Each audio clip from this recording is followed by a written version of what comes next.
स्वामी भजने लागे राम ललन से छूटी। हमारे अंदर सिद्धि आ जाए, हम कुछ प्रसिद्धि बन जाते हैं तो लोग स्वामी स्वामी भजने लागे। अरे महाराज मेरा ये दुख है इसको दूर कर दो, ये कष्ट है उसको दूर कर दो। अब दिन भर में भक्तों को ही देखते रहेंगे तो भगवान का भजन कब करेंगे। इन्होंने कहा कि हमें सिद्धि नहीं चाहिए, सिद्धियों से हमारा कोई लेना देना नहीं है, हमें तो केवल परमात्मा की भक्ति में लीन होना है। इसलिए जो है ये बड़े मन को इन्होंने अपने वश में कर रखा था, क्योंकि ये मन ही है जो परमात्मा को मिलाता है और परमात्मा से दूर भी करता है। मन को चमकाना बहुत जरूरी है। अब देखो तन को तो सभी लोग चमकाते हैं, अब जो चमका नहीं पाते हैं वो ब्यूटी पार्लर जाते हैं। चमकना चाहिए, लेकिन तन को चमकाने के लिए परमात्मा का आश्रय लेना चाहिए। तन को जल से तुलाना सरल है, मगर मन को निर्मल बनाना बड़ी बात है। बन के विद्वान विद्या के अभिमान में अपना मत तो चलाना असंभव नहीं। पूर्ण संयम सहित धर्म की राह पर जिंदगी को चलाना बड़ी बात है। तन को जल से दुलाना सरल है, मगर मन को निर्मल बनाना बड़ी बात है।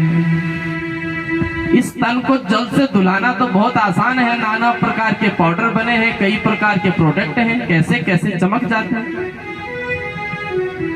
लेकिन मन को चमकाने के लिए तो केवल भगवान का ही आश्रय लेना चाहिए।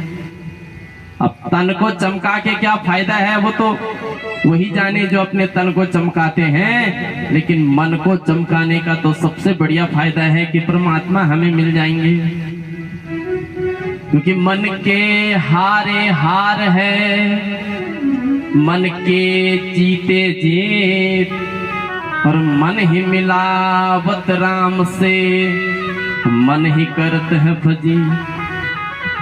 मन यदि अनुकूल है तो व्यक्ति कुछ भी करने को तैयार है। मन अगर अनुकूल नहीं है तो तुम कुछ भी करा लो, एक गिलास पानी मंगा लो, ऐसा लगता है पता नहीं कितना बड़ा पहाड़ उठाकर ला रहे हैं। अब एक दृष्टांत से आपको समझाते हैं। एक बहुत ही अब उसने खाना पीना बनाया और खाते पीते जो है सारा व्यवस्था को देखते देखते रात्रि के 11 बज गए। अब अचानक कोई रिश्तेदार घर में आ गया तो ससुर जी ने कहा कि अरे बेटे, ये हमारे दूर के रिश्तेदार हैं, आए हैं, इनके लिए कुछ खाना बना दो। अब बहू का माथा गर्म हो गया कि दिन भर से काम कर रही हूँ, 11 बजे भी इनके रिश्तेदार आ रहे हैं। बर्तनों को खूब फोड़ने लगी, खूब बजाने लगी, खाना बनाने लगी। अब रिश्तेदार आए हैं तो खाना बनाना पड़ेगा, क्योंकि मन अनुकूल नहीं है। काम तो कर रही है लेकिन गुस्से में हो रहा है। और ठीक रात के 2 बजे बहू का भाई आ जाए, अरे भैया आइए आइए, कैसे आना हुआ? अरे बहना मेरी ट्रेन थी वो छूट गई और मैंने सोचा कि तेरे घर चली जाऊं। अरे बहुत अच्छा किया भैया आपने, आओ तुम्हारे लिए कुछ खाना बना देती हूँ। अरे नहीं नहीं बहना, रात को कहाँ परेशानी कर। अरे भैया कैसी बात कर रही हो, तुम्हारे लिए तो मैं कुछ भी बना दूंगी। क्यों? क्योंकि वहां मन अनुकूल है, भैया के साथ में प्रेम है।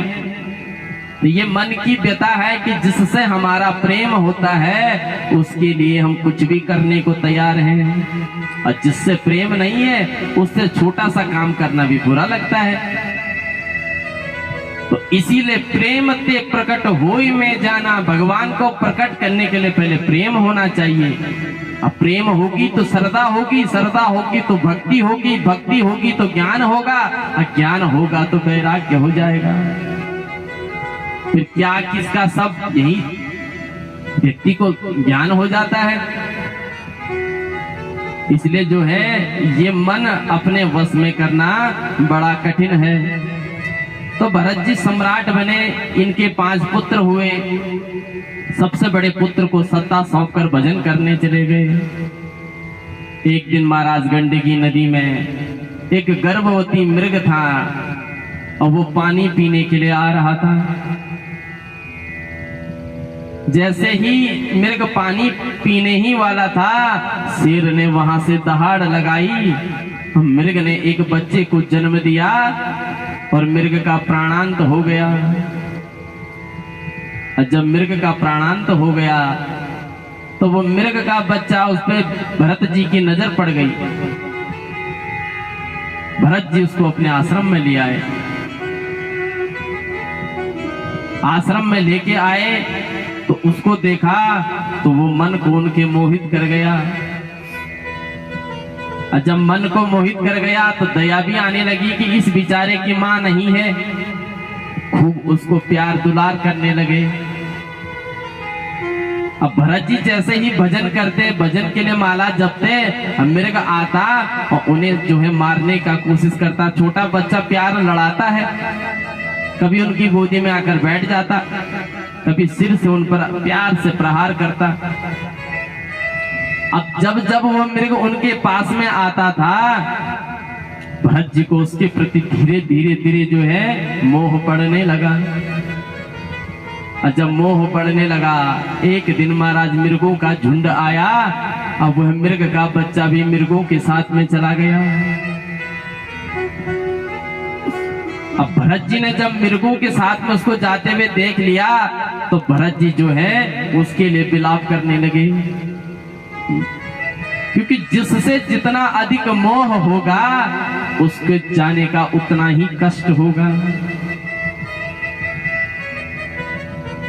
भरत जी को बड़ा दुख हुआ और अंते यामति सागति, अंत समय में जिसका चिंतन करोगे वही सब होगा। अगले जन्म में जो है भरत जी को मृग का देह रखना पड़ा।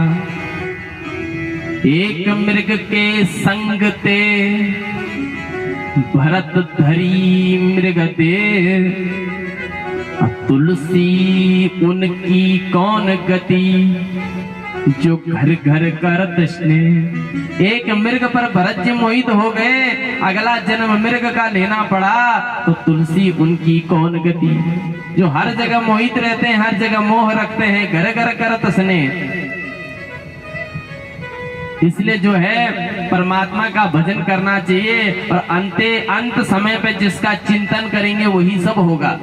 एक बार एक महिला फोटो खिंचाने गई फोटोग्राफर के पास में, तो रास्ता बहुत लंबा था। तो रास्ते में जो है धूल इत्यादि लग गई, बाल इधर उधर हो गए हवा से। तो वो फोटोग्राफर